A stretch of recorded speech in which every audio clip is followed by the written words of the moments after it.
Hello दोस्तों, आज का ये वीडियो इन्वायरमेंट सेक्शन के एक इम्पॉर्टेंट कॉन्सेप्ट से रिलेटेड है जिसे अक्सर यूपीएससी एग्जाम में पहले भी पूछा जा चुका है। हम सब इसके प्रभाव से किसी न किसी रूप में जरूर प्रभावित हुए हैं। अब आगे इसे समझने के लिए पहले एक एग्जाम्पल ले लेते हैं, जैसे कि किसान किसी खेत में गेहूं या चावल की खेती करते समय कीटनाशक या कई टाइप के फर्टिलाइजर्स का यूज करता है जिससे अधिक पैदावार हो, लेकिन ज्यादा पैदावार बढ़ाने के प्रयास में उसने इतना ज्यादा कीटनाशक या फर्टिलाइजर का यूज किया जिससे उस मिट्टी की या उस फसल की उस पर्टिकुलर रसायन को सोखने की या एब्जॉर्ब करने की सहनशीलता से वो ज्यादा हो गया।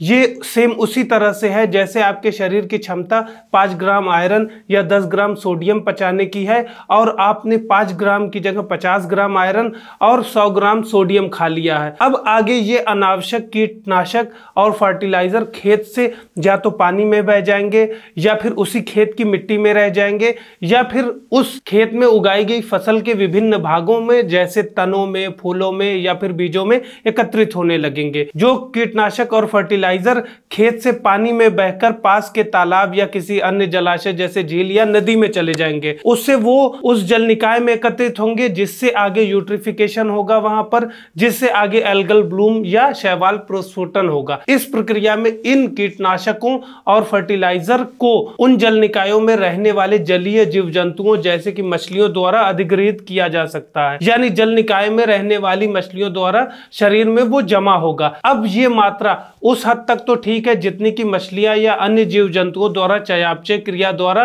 उसे हटाया जा सके या शरीर से बाहर निकाला जा सके, लेकिन अगर आगे इन केमिकल्स की मात्रा एक निश्चित सीमा से अधिक हो जाएगी तो ये केमिकल्स उनके शरीर में विभिन्न जगहों पर जैसे कोशिकीय दीवारों में या झिल्लियों में या आंतों में एकत्रित होने लगेंगे। यहां तक तो आपने क्लियरली समझ लिया होगा। अब आगे इसके बाद अगले चरण में ऐसे खेतों में उगाए गए गेहूं और चावल, साथ ही ऐसे तालाबों या झीलों से प्राप्त मछलियों का सेवन मानव आबादी द्वारा भोजन के लिए किया जाता है। इसी कंप्लीट प्रोसेस को जैव संचयन या जैव आवर्धन यानी बायो एक्यूमुलेशन या बायो मैग्निफिकेशन के नाम से तब जाना जाता है जब ये हानिकारक पदार्थ मानव में या किसी भी पोषी स्तर में उच्च श्रृंखला पे जब एकत्रित होने लगते हैं या वही अनावश्यक पदार्थ मछलियों में या फसलों में एकत्रित होने लगते हैं। अब आगे हम इन दोनों टर्म्स को आगे क्लियर समझेंगे। इसी में ग्लोबल वार्मिंग, जैव प्रदूषण, सीवेज प्रदूषण, कृषि आधारित प्रदूषण, औद्योगिक प्रदूषण आदि से इसका प्रभाव और अधिक बढ़ा है। आज हम यहाँ इन्हीं दो टर्म्स बायो एक्यूमुलेशन और बायो मैग्निफिकेशन के बारे में बात कर रहे हैं। इस प्रोसेस के परफेक्ट एग्जाम्पल फर्टिलाइजर में नाइट्रोजन की अधिकता से होने वाली बीमारी जैसे ब्लू बेबी सिंड्रोम और औद्योगिक प्रदूषण से जल निकायों यानी झील या तालाब में पारा या मरकरी की अधिकता से होने वाला मिनीमाता रोग है। इसको बढ़ाने में एग्रीकल्चर सहित कार्बनिक प्रदूषक, औद्योगिक गतिविधियां, महासागरों में खनन जैसी गतिविधियां, ये सारी चीजें शामिल है। जैव संचयन और जैव आवर्धन दोनों ही ऐसी प्रक्रियाएं हैं जिनमें जीवों में अनावश्यक पदार्थों का संचयन शामिल होता है, लेकिन वे कुछ तरीकों में एक दूसरे से अलग होती हैं।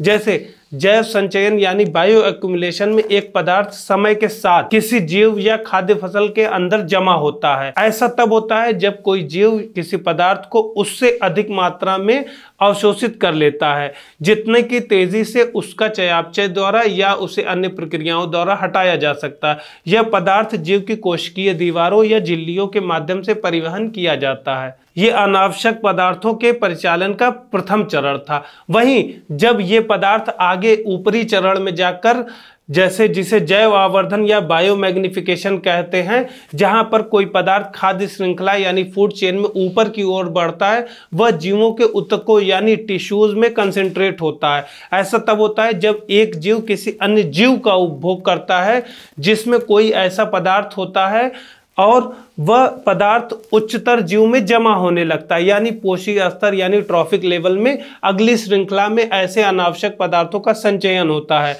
जैव आवर्धन खाद्य श्रृंखला में सभी जीवों को प्रभावित कर सकता है, लेकिन श्रृंखला में ऊपर स्थित जीव जंतुओं को इस प्रक्रिया से अधिक ज्यादा प्रभावित किया जाता है। उदाहरण के लिए जैसे मानव, पक्षी या उच्च स्तरीय शिकारियों के शरीर में विषाक्त पदार्थों की सांद्रता अक्सर खाद्य श्रृंखला में निचले स्तर के जीवों की तुलना में अधिक होती है। जैसे कि नाइट्रोजन की जो सीमा है वो किसी भी पेड़ जैसे गेहूं या चावल के बनिस्बत किसी मानव में जो कि उस फसल का उपभोग कर रहा है उसमें हमने ज्यादा देखा है।